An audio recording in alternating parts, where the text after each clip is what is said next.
Hello sir, మీ పేరు? రాయుడు రాజు. కాంగ్రెస్ వచ్చి 8 నెలలు అవుతుంది కదా, వాళ్ళ పరిపాలన ఎలా ఉంది 8 నెలల్లో? పర్వాలేదు, బాగుందండి. 2 లక్షలు రుణమాఫీ చేస్తున్నారు కదా రైతులకి, 1,00,000 చేశారు, ఇంకా 1,00,000 ఆగస్టు 15 చేస్తున్నారు. దాని గురించి మీరు ఏమంటారు? చేస్తారు దానికి, ఎందుకంటే నమ్మకం. మాట ఇచ్చారు కదా, కేంద్రం ఇచ్చింది కదా మాట ప్రకారంగా చేస్తారు. రేవంత్ రెడ్డి కూడా కరెక్ట్గా ఉంటాడు. ఎందుకంటే కేసీఆర్లా కాదు ఈ ప్రభుత్వం. వాళ్ళు దందా చేశారు, ధనంలో దందా చేశారు. పబ్లిక్ స్టూడెంట్ని వాళ్ళని రోడ్డు మీద వదిలేశారు. ఉద్యోగాలు ఇస్తానని రోడ్ షోలో వదిలేశారు. ఒక తెలంగాణ సెంటిమెంట్తో సీఎం అయ్యాడు తప్ప అతను ఒరిజినల్గా అయితే అవ్వలేడు.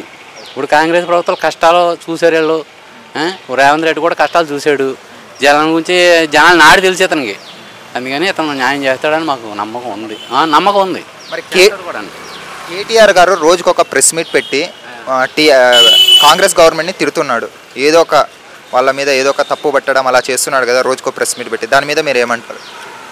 అది ఏంటంటే పార్టీలని వాళ్ళ నమ్మకం చెడగొట్టడం తప్ప ఏం లేదు. అతను పార్టీ పోయింది కదా, ఆ కుర్చీ కోసం పగులు పడుతున్నాడు అంతే. ఇంకా ఎవరు జనాలు నమ్మరు. నువ్వు నేను నమ్ముతావు, పబ్లిక్ నమ్మరు కదా.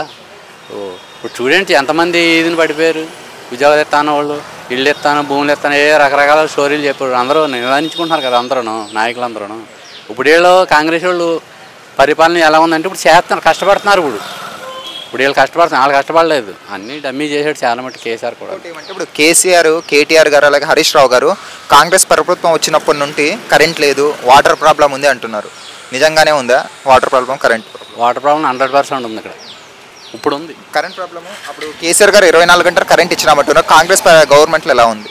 కరెంట్ పర్వాలేదు, వాటర్ ప్రాబ్లం ఒకటే. కరెంట్ అయితే పర్లేదు, పర్లేదు ఉంటుంది. అప్ అండ్ డౌన్ అవుతాయి. అలాగని మనం గమ్ముని తప్పు పట్టలేం కదా. ఇప్పుడు ఎక్కడ ఏ ప్రాబ్లం ఉందో గమ్ముని తుచ్చుకుని నోట్లో మాట కాదు వదిలేయటం. ఇప్పుడు ఇక్కడ కరెంట్ ట్రాన్స్ఫర్ ప్రాబ్లం అవుతుంది, కరెంట్ ప్రాబ్లం అంటాడు. మొత్తం అంతా చూడాలి కదా, వీళ్ళు అంతా సర్వే చేయలేడు కదా వీడు. అది రాబోయే రోజుల్లో కాంగ్రెస్ గవర్నమెంట్ పడిపోతుంది అంటున్నారు వీళ్ళు, టీఆర్ఎస్ వాళ్ళు. దాని మీద మీ అభిప్రాయం ఏంటి? అవన్నీ వట్టి మాటలు. మళ్ళీ కాంగ్రెస్ వస్తుంది మళ్ళీ. ఎందుకంటే మనిషి బతకాలంటే కాంగ్రెసే రావాలి. ఎందుకంటే ఈ ప్రభుత్వాలన్నీ కూడా రేట్లు విపరీతంగా పెంచేసి ఓ సామాన్యుడు బతకడానికి చచ్చిపోతున్నాం. నిజం చెప్పాలంట 5 రూపాయలకు 500 రూపాయల నోటు 5 రూపాయల కింద ఖర్చు అయిపోతుంది కొట్టుకడ. ఒక సామాన్యుడు బతకాలంటే, ఒక విద్యార్థికి పోగొట్టమేనన్నా ఉండాలంటే బతకాలి కదండి. ఏళ్ళ పరిపాలన కరెక్ట్ కాదు, కాంగ్రెసే కరెక్ట్. కేంద్రంలో కాంగ్రెస్ రావాలి, కేంద్రంలో కూడా రాహుల్ గాంధీ రావాలి. ఎందుకంటానంటే ఇవాళ మనిషి బతకాలంటే, మన ఇండియాలో పేదరికం పోవాలి, ఇంత బతకాలంటే కాంగ్రెసే రావాలి. ప్రతిదానికి ట్యాక్స్. దేనికమ్మ ట్యాక్స్? ఎవరికోసం ట్యాక్స్ నువ్వు చేస్తున్నావు? నువ్వు ఎవరికోసం? ఒక సామాన్యుడు బతకొద్దా? ఉన్నోడంటే ఖర్చు పెడతాడు, లేనోడు ఖర్చు పెట్టద్దా?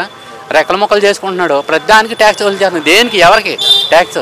ఒక అర్థం లేదుగా. అందుకని కాంగ్రెస్ రావాలి, కేంద్రంలో కూడా కాంగ్రెసే రావాలి, ఏపీలో కూడా కాంగ్రెసే రావాలి. అక్కడ కూడా 2 పార్టీలు కరెక్ట్ కాదు, ఎవరికి న్యాయం చేయట్లా. ఇదిగో పూలు అదిగో మేక అంటారు, అంతా డమ్మీ. అక్కడ మొత్తం డమ్మీ. వాళ్ళే స్వార్థం చూసుకుంటున్నారు. ఇది మాత్రం వాస్తవం, నిజం కూడా. Okay, thank you. Hi friends, మా ఫ్యూచర్ టుడే ఛానల్ చూస్తున్నందుకు చాలా థ్యాంక్స్. మరిన్ని లేటెస్ట్ వీడియోస్ కోసం వెంటనే సబ్స్క్రైబ్ చేయండి. అలాగే ఈ బెల్ ని కూడా రింగ్ చేసేయండి. మా లేటెస్ట్ వీడియోస్ నోటిఫికేషన్స్ అన్నీ మీ మొబైల్లో వస్తాయి. మా వీడియోస్ మీకు నచ్చితే లైక్ చేయండి, షేర్ చేయండి, నచ్చకపోతే కామెంట్ చేయండి.